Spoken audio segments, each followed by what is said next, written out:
Hi friends, आप सभी को TSN टेक्नोलॉजी में स्वागत है। तो बहुत दिनों के बाद हम आज लेके आए हैं वेल्डर का थ्योरी, वो भी वेल्डिंग मशीन के बारे में जानकारी देंगे कि वेल्डिंग मशीन आखिर होता क्यों है, उसका काम कहाँ होता है, उसका प्रयोग कैसे करते हैं, उसके बारे में जानकारी देंगे। तो उसके बाद थोड़ा सा हम अपने बारे में बताते हैं कि मेरा थोड़ा तबीयत ख़राब होने के कारण से आज हम क्लास बहुत दिनों के बाद लेके आए हैं, तो हमें माफ़ कीजिएगा और क्लास स्टार्ट करते हैं।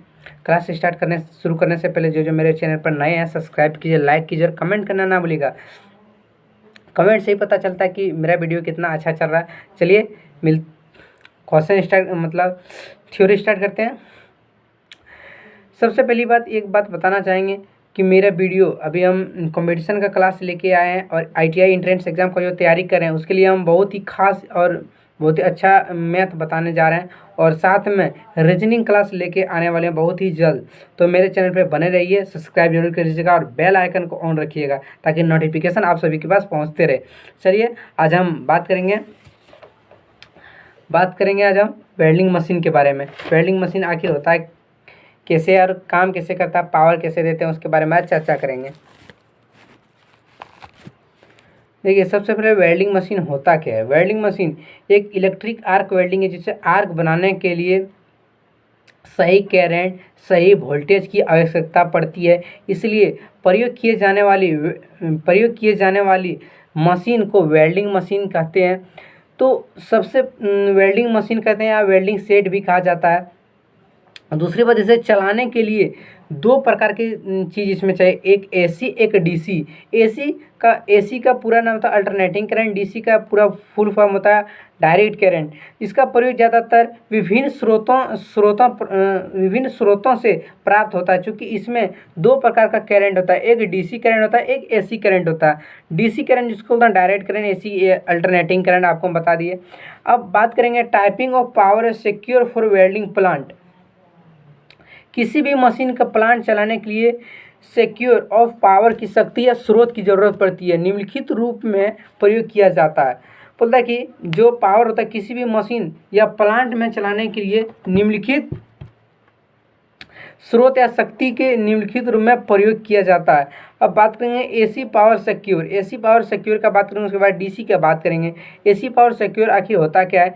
तो AC पावर जिसे सिक्योर बोलते हैं या शक्ति स्रोत बोलते हैं, हिंदी में शक्ति स्रोत उसको बोलते हैं। थोड़ा सा मेरा स्पीड कम ज़्यादा है तो आप लोग थोड़ा वीडियो को स्लो कर लीजिएगा, और स्लो नहीं कीजिएगा तो हमको थोड़ा कमेंट कीजिएगा ज़्यादा अगर स्पीड बता रहे हैं तो। चलिए बने रहिए मेरे वीडियो पे। चलते हैं AC welding transformer, AC generator set भी कहते हैं। AC वेल्डिंग मशीन को AC जनरेटर सेट भी कहते हैं। DC power secure motor generator set या set generator for set diesel generator भी कहते हैं।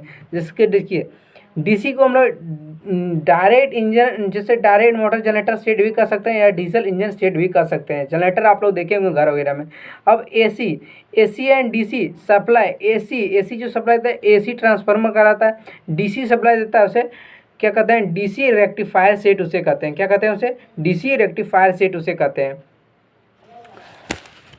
अब बात करेंगे कि AC welding transformer definition. AC welding transformer का डिफिनेशन का बात करेंगे तो यह एक प्रकार का इलेक्ट्रिक डिवाइस, विद्युत यंत्र है जिसका प्रयोग मशीन सप्लाई लाइन से आती हुई 440 वोल्ट या 230 वोल्ट घटाकर जिसको इंग्लिश में होता है रेडियस वेल्डिंग की उपयुक्त इलेक्ट्रिक करंट प्राप्त करने के लिए लो वोल्टेज और हाई करंट की जरूरत पड़ती है।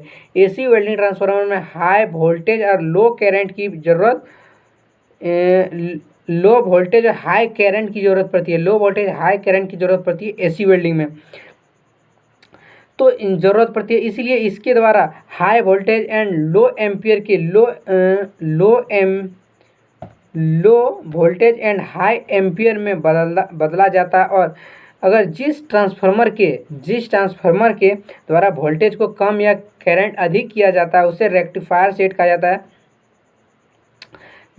है और करंट एम्पियर को बढ़ाया जाता है इंक्रीज द्वारा, तो इसे स्टेप डाउन ट्रांसफार्मर कहा जाता है। इसके लिए हमारे वर्कशॉप में वेल्डिंग करने के लिए स्टेप डाउन ट्रांसफार्मर का प्रयोग किया जाता है। इस वेल्डिंग मशीन में सामान्यतः 80 से 100 वोल्टेज एवं फ्रीक्वेंसी 60 हर्ट्ज अधिक होता है और एसी वेल्डिंग ट्रांसफार्मर या वेल्डिंग मशीन का चुनाव इलेक्ट्रिक करंट एम्पियर के आधार पर किया जाता है। इसलिए इस प्रकार का ट्रांसफार्मर 100 एम्पियर या तो 100 एम्पियर, 600 एम्पियर, 500 एम्पियर, 400 एम्पियर या 450 एम्पियर, 500 एम्पियर का ज़रूरत पड़ने पर भी इसका प्रयोग कर सकते हैं या साइज ले सकते हैं। ज़रूरत पड़ने पर इससे अधिक साइज का भी प्रयोग कर सकते हैं। इससे अधिक काम ओवरलैप होने पर यह गर्म हो जाता है। इसलिए ट्रांसफार्मर का तेल, ऑयल या ग्रीस एयर ठंडा किया जाता है। इसीलिए इसे ठंडा होने के विचार से ट्रांसफार्मर मतलब बहुत सारा प्रकार का होता है। तो सबसे पहले बात करेंगे कि एयर कूल ट्रांसफार्मर, एयर द्वारा जो डाल के ठंडा किया था, बोलता है कि गर्म होने पर जिसे एयर डाल के ठंडा किया था, एयर डाल के जिसे ठंडा किया था उसे क्या कहते हैं, और ऑयल डाल के जिसे ठंडा करते हैं उसका नाम क्या है।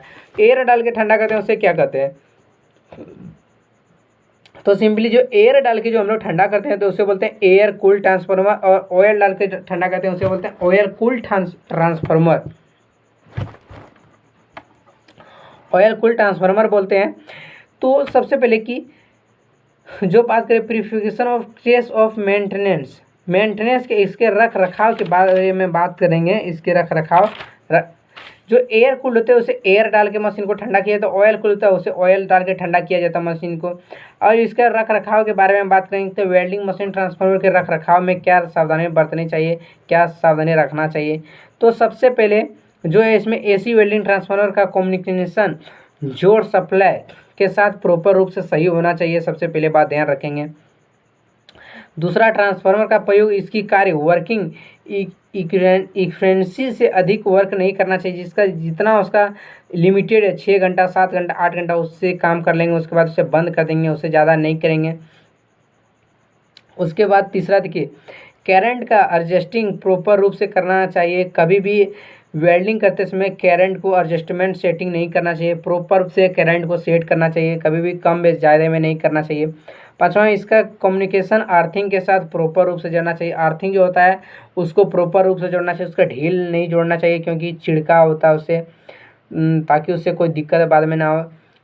उसके बाद यह छठा दिया, इसका प्रयोग कभी भी नमी युक्त स्थान पर नहीं करना चाहिए। मतलब नमी मतलब क्या, पानी का जो स्थान हो जहाँ पानी का थोड़ा देखिएगा रिसाव आता है या सेद जाता है, उस जगह पर नमी युक्त जगह पे नहीं करना चाहिए। उसके बाद पांचवा दिया है कि ऑयल लेवल सतह के हमेशा चेक करना चाहिए, ऑयल को हमेशा चेक करना चाहिए मशीन में। छठा सातवां, इसे साफ करने के लिए कभी भी पानी का प्रयोग नहीं करना चाहिए, ना ही इसे तेल डाल के सफ़ा करना चाहिए। आठवां देखिए, इसमें लगे धूल डस्टिंग कंपास्ट एयर द्वारा साफ करना चाहिए। एक कंपास्ट एयर एक तेल होता है उससे डाल के साफ करना चाहिए, एयर द्वारा बोल के एक साफ करने का क्लीनर आता है उससे साफ करना चाहिए, ऑयल बोल दिए सॉरी। अब नौवां देखिए, उसमें बोल रहा है कि इसको चलाने या मरम्मत करने के लिए एडजस्टिंग मैनुअल की सहायता होनी चाहिए। अब 10वां वर्ग, इसकी मरम्मत करते समय सप्लाई लाइन को ऑफ कर देना चाहिए। जब भी हम मशीन को क्या बोलते हैं सप्लाई करेंगे तो उसको हमेशा ऑफ रखेंगे ताकि कोई उसमें दिक्कत ना हो, साफ़ करने में करंट ना मारे हमको। 11 देखिए, इसके द्वारा सभी प्रकार के फिलियर कॉटेड इलेक्ट्रोड का प्रयोग किया था, फिलर कॉटेड इलेक्ट्रोड का प्रयोग किया था वेल्डिंग करते समय। डिसएडवांटेज क्या होता है, डिसएडवांटेज मतलब हानियाँ, इससे हानियाँ क्या क्या होती है उसके बारे में चर्चा करेंगे वेल्डिंग की मशीन के बारे में। तो इस वेल्डिंग ट्रांसफार्मर के द्वारा वेल्डिंग करने से पहले बहुत बातों को दोष उत्पन्न होता है। क्या क्या बात का दोष उत्पन्न होता है उसके बारे में जानेंगे। यही दोष उत्पन्न होता है कि इसमें सबसे पहला इसमें आर्क कम अस्थायी स्टेबल होता है, अर्थात डीसी की अपेक्षा इसमें आर्क की कमी अस्थायी होती है, पहला हो गया। दूसरा हो गया, इसमें पोलैरिटी बदलने की ज़रूरत नहीं पड़ती है, इसीलिए काम थिकनेस वाले मेटल को वेल्डिंग करना कठिन होता है। अब दूसरा दिया, इसके द्वारा नंगे फार कॉटेड इलेक्ट्रोड का प्रयोग नहीं किया जा सकता है। नंगे कॉटेड इलेक्ट्रोड जिसमें फिलर उसमें क्या बोलते हैं उसमें परत नहीं चढ़ा हुआ होता है, लेयर जिसको बोलते हैं। इसके बाद इसके द्वारा नॉन फिलर मेटल वेल्डिंग नहीं किया जा सकता, इससे नॉन फिलर कोटेड का वेल्डिंग नहीं किया जाता। उसके बाद करेंगे एप्लीकेशन, उपयोगिता का बात करेंगे। इसके द्वारा करंट रेडिएशन 150 से 600 एम्पियर तक होता है, इसलिए इसका प्रयोग अधिकतम कार्य इंडस्ट्रियल कॉरपोरेशन में किया जाता है। इंडस्ट्रियल कॉरपोरेशन में बड़े बड़े कारखानों में इसका प्रयोग किया जाता है। इसके द्वारा अधिक से अधिक फिलियर कॉटेड इलेक्ट्रोड का प्रयोग किया जाता है, फिलर कॉटेड इलेक्ट्रोड का प्रयोग किया जाता है बढ़िया से बढ़िया। उसके बाद यह हैवी सीट प्रोडक्शन उत्पादन करने के लिए अधिक उपयोगी होता है और बंद कर देना चाहिए हमेशा। और होता है एसी वेल्डिंग मशीन के प्रीफ्यूज मेथड जैसे स्टील, स्टेनलेस रूल, वीड, पिटवा, लोहा, तांबा, इस सब का वेल्डिंग किया जा नहीं सकता। चलिए आपका वेल्डिंग मशीन के बारे में रख रखाव और हानियाँ के बारे में बता दिए, तो जितना बताओ उसमें से 5 करके हानियाँ याद कर लीजिएगा और लाभ भी 5 याद कर लीजिएगा। और सबसे पहली बात कि वेल्डिंग जो मशीन होता है उससे करंट कितना सेट करते हैं, तो उससे वेल्डिंग करने के लिए 150 से लेके 600 एम्पियर तक हम लोग उसको अच्छा से सेट कर सकते हैं। पहला चीज़ देखें हम लोग रख रखाव में चीज़ देखें क्या बरतनी चाहिए क्या नहीं बरतनी चाहिए, उसके बारे में देखें। अब बात करें क्वेश्चन के बारे में, क्वेश्चन भी आपको हम करा ही देते हैं कि क्वेश्चन इसमें क्या क्या आ सकता है। अगर क्वेश्चन फाइनली हम इस सारा क्वेश्चन हम आपको जो है शॉर्ट वीडियो में करवा देंगे, तो शॉर्ट वीडियो में मेरा देख लीजिएगा। तो आपका मेरा आज का वेल्डिंग मशीन ख़त्म हो गया। वेल्डिंग मशीन के बारे में आज हम बता दिए आपको। अब दूसरा देखते हैं क्या है इसमें। अब एयर कूल ट्रांसफार्मर द्वारा वो सब एयर कूल वगैरह बता दिए थे। अब पार्ट्स ऑफ ट्रांसफार्मर के बारे में देखेंगे, ट्रांसफार्मर के पार्ट्स के बारे में देखेंगे। तो एसी वेल्डिंग ट्रांसफार्मर के निम्नलिखित पार्ट्स होते हैं। एसी वेल्डिंग ट्रांसफार्मर के निम्नलिखित पार्ट्स होते हैं। पहला कौन सा होता है, फेम स्ट्रक्चर होता है, दूसरा कूलिंग सिस्टम होता है, तीसरा प्राइमरी करंट होता है, चौथा है सेकेंडरी करंट होता है, और पांचवा है ट्रांसफार्मर केयर होता है, और छठा है करंट कंट्रोल मशीन होता है।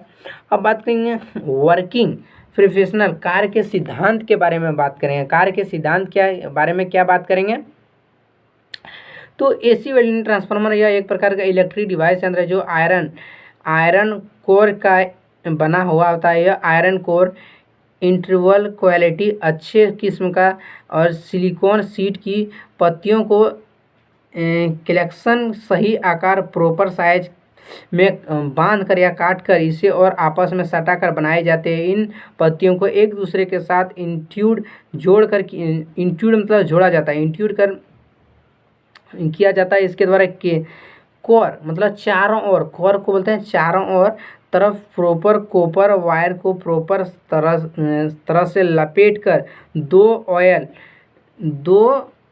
कूल बनाई जाती है। इसमें एक करंट प्राइमरी और दूसरा है विंडिंग और दूसरी करंट सेकेंडरी, तीसरी वेल्डिंग कहा जाता है। इससे प्रॉपर वेल्डिंग को प्रॉपर सिक्योर अर्थात एसी सप्लाई लाइन से कम्युनिकेशन किया जाता है। जो वेल्डिंग मशीन होता है उसमें पत्ती बना हुआ था, पतले चदरे का बना हुआ होता है, और किसका बना हुआ था, वो सिलिकॉन का बना हुआ होता है। ये हम लोग का लाइट चल गया तो माफ़ी चाहते हैं। आज का वीडियो इतना ही समाप्त करेंगे। चलिए मिलते हैं नेक्स्ट वीडियो में। जय धन्यवाद, गुड नाइट।